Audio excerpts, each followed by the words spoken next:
szkole nauczycielka zapytała dzieci, kim w przyszłości by chciały być. No to Kociuszka wstała go do... Pani nauczycielko, ja chciałaby być pielęgniarką. Zaś taki syneczek, no a ja chciałby być lotnikiem. A ten Antek, co zawsze tak stawał go do... Pani nauczycielko, a ja by się chciał zajmować dewiacjami seksualnymi. Co ty godosz?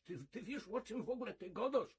Ale pani nauczycielko, za chwilę pójdziemy do dyrektora. Ale pani nauczycielko, niech pani mi dopowiedzieć. Idą 3 kobiety drogą i niosą w ręce loda. Jedna go gryzie, jedna go liże, a jedna go ssie. Czy pani wie, która z nich jest mężatką? Takie rzeczy mi tu, takie świństwa mi tu opowiadasz. Pani nauczycielko, ja to pani odpowiem. Ta, która ma obrączka na ręce. A to, co pani myśli, to są właśnie dewiacje seksualne.